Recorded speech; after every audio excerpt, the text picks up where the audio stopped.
I want to thank the members of the media for joining us today. I'm here today at Buffalo Police Headquarters with Buffalo Police Commissioner Joseph Gramaglia, with Chief of Detectives Craig Macy, and the family members of Jasmine Fonby.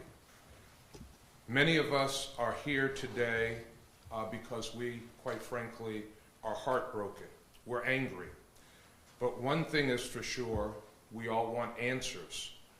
We want those who commit homicides in our community to face justice. In our continuing effort to solve homicides, we're announcing a new initiative in the city of Buffalo. Buffalo Police are working directly with the families of homicide victims to encourage witnesses to speak up. Today, we are calling on the public to do the right thing and help us solve unsolved homicides. From now until mid-August, Buffalo Police have arranged to have a billboard put up at the intersection of Michigan and Cherry about Jasmine Fonby's death.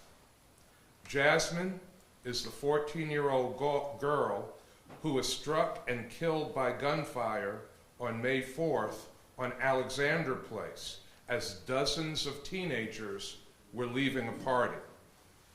She was funny and outgoing with a full life ahead of her. She was loved by many people. I want to thank the family of Jasmine Fonby for their courage and for being here today. To Jasmine's mom, Angel Myrie, your courage is inspiring. No one should have to lose a child like this. Certainly, as mayor, I extend condolences on behalf of our entire community. This billboard lists a $7,500 reward from Crime Stoppers Western New York, encouraging witnesses to come forward. I want to recognize the leadership of Police Commissioner Gramaglia and Chief of Detectives Craig Macy and the members of the Buffalo Police Department on this initiative. The Buffalo Police have also interviewed Jasmine's family members, and today we will share their video testimonials requesting anyone with information to come forward. The video testimonials are powerful, they're touching, and we hope they will touch the hearts of people who have information to come forward. We know someone knows something about what happened that night. If you saw something, say something. No detail is too small. It is our hope that when people look at this first in a series of billboards and video, they will and see Jasmine, they will pick up their phone and pass along information. Here to tell us more about this important initiative is Buffalo Police Commissioner Joe Gramaglia. Thank you, sir. So this is going to begin a series of video testimonials, homicide family victim testimonials that we're going to use through our social media and the media to get out this information. We know that frequently in homicide cases, there are witnesses, there are people that know something, there are people that saw things, and even if you hear something, all of that information is vitally important to our homicide investigations. We know for a fact that there were a significant amount of people at the homicide on May 4th of Jasmine. We know for a fact that there are witnesses and that people know something and they can come forward and put this case over the top so that we can make an arrest and at least get some level of closure or comfort to the family knowing that an arrest has been made. We're hoping that with the cooperation of families, and this is a tremendous amount of courage for families to be able to come forward and talk about their loved ones, that someone will see this and they'll have a conscience and they'll want to come forward and do something. I encourage everyone to pass this video around, watch the video, send it to everybody, and please come forward and give us something that we can bring closure to this case. The billboard has gone up. The billboard has been put up with the use of asset forfeiture money, so we're using drug money to pay for this. It'll run for a month, and we are going to start these testimonials for roughly at about every month we're going to put a new homicide testimonial out. So we're reaching out to families, and we're going to garner cooperation so they can come forward and have an opportunity to say something, to speak their truth about their family member, and then we will get these videos out in an effort to garner this cooperation. I want to thank Chief of Detectives Craig Macy for working on this initiative, for getting this going forward, and getting them out. What we want to do is get these out pretty heavy in the areas, particularly where these homicides occurred. We're going to get our NET team and our community police officers to also leaflet around the areas where the homicides occur to hopefully, again, garner somebody to come forward. If you know anything, don't think that we know that information already. Please call, even if you think we have the information, please call and let us know, and let us be the judge of what we know, what is useful, and what might not be useful, but we need those calls to come forward. Thank you. Thank you very much, Commissioner. Now I want to turn to Jasmine's mom, Angel, and give Angel the opportunity to say a few words. Good afternoon. Unfortunately, my child did pass from gun violence, and like we did speak about, right is right, wrong is wrong, and no child lose their life due to gun violence. If anyone know anything, I mean, it would be encouraging for them to go to the Buffalo Police or call that hotline, the tip line, because our family is definitely grieving still from this situation. And so, Thank you, Angel. thank you. Thank you very much, Angel. And again, thank you for your courage and the courage of your family. We'll now open up to any questions that the members of the media have. Mayor, will it be one billboard, or is there a plan to have more billboards at some point, featuring other cases as well? Yes, it will be initially one billboard featuring Jasmine's story and videos, and then in the next month there will be another person's story with a billboard and video. So there will be a video that will be produced by the Buffalo Police Department every month. You've used billboards in the past in homicide investigations, have you not, or is that new as well? Or is the new piece the social media aspect? We have used billboards, and in some cases we've used them in some cold cases. You know, the billboards certainly have a reach. We know social media has a larger reach. That's why we're doing both, and that's why we want to put these video testimonials together, because we all know how social media can spread, so we're really going to push this out. But we have used some billboards in the past. So, but the new piece is the social media, you haven't done videos in the past, is that right? No, this is going to be new with our socials. So we have someone on staff that does a tremendous job at producing videos, monitoring our social media, putting that content together, and he's the one that gets these videos together for us, working with homicide and the families. Could you talk about why you think people have not come forward? I mean, there were hundreds, probably, of witnesses to this event.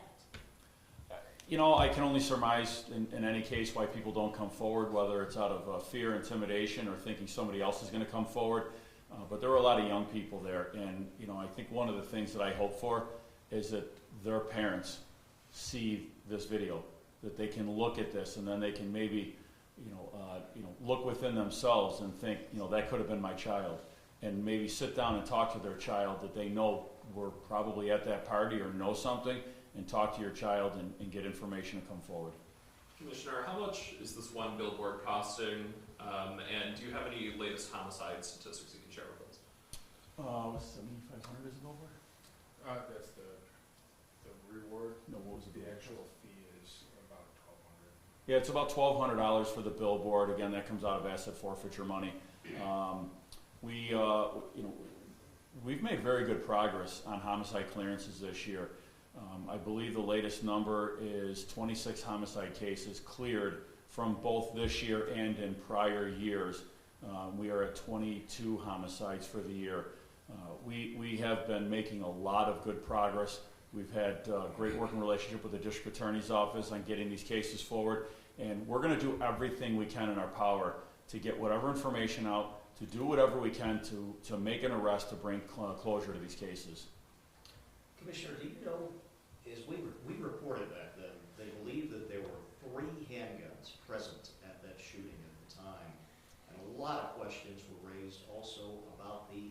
property owner, where this party occurred, was there any follow-up on that action with any individuals who might have held this party?